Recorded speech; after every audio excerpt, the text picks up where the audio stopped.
Olá, meu nome é Juliane Matera, eu faço parte da Catedral Internacional aqui na Inglaterra. Atuo no Ministério Alive e o PG Freakout de adolescentes e jovens, junto com meu esposo Sidney. Sou casada há 15 anos e eu tenho 2 filhos, o Samuel, de 10 anos, e o Noah, de 5 anos.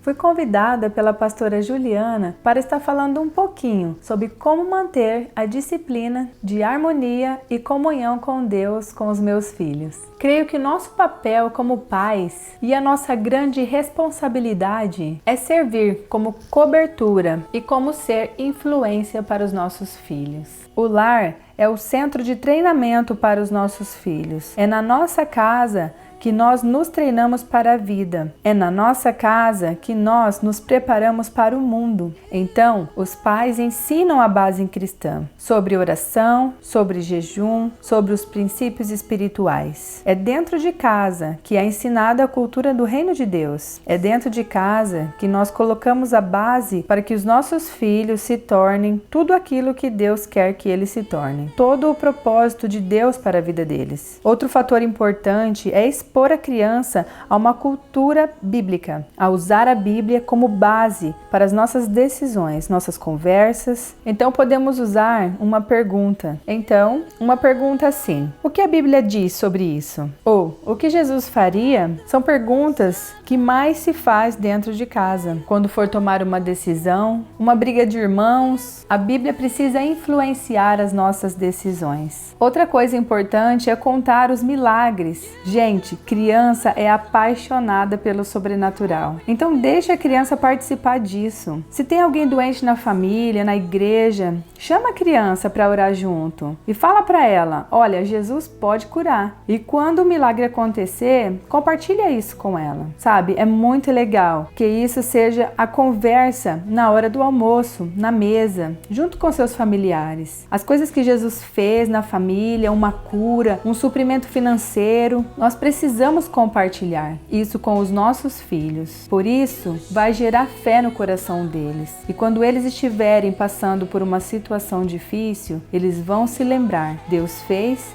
e Deus pode fazer de novo. E por último, e mais importante, nós precisamos expor os nossos filhos à presença de Deus.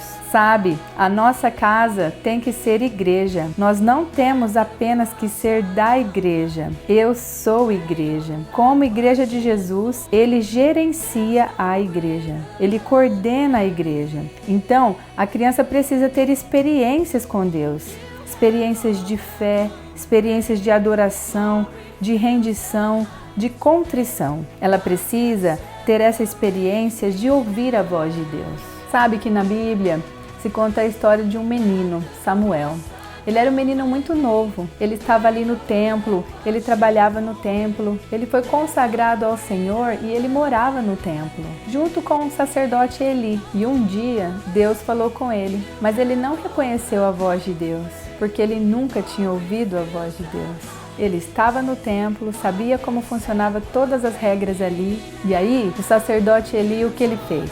Ele orienta o menino, ele diz assim: olha, vai lá e diz assim: Senhor, fala que o teu servo te ouve. E o que ele está fazendo? Ele está orientando Samuel. E é isso que nós precisamos fazer para os nossos filhos. Mostrar para eles quando é Deus quem está falando e quando não é Deus que está falando. Eles precisam discernir a voz de Deus. E nós, pais, somos condutores para os nossos filhos. Amém? Deus abençoe sua família, Deus abençoe sua casa. Seja um exemplo de esperança, seja um exemplo de fé e que ama o Senhor de todo o teu coração. E lembrando, não é que mundo os nossos filhos vão encontrar, mas é que filhos vamos colocar neste mundo. Que tipo de filhos estamos formando em casa? Os nossos filhos, eles são uma bênção, eles são heranças do Senhor e nós vamos entregá-los a Ele para servir, para andar junto com Ele até o último dia da vida deles. Amém? Que Deus abençoe cada uma de vocês.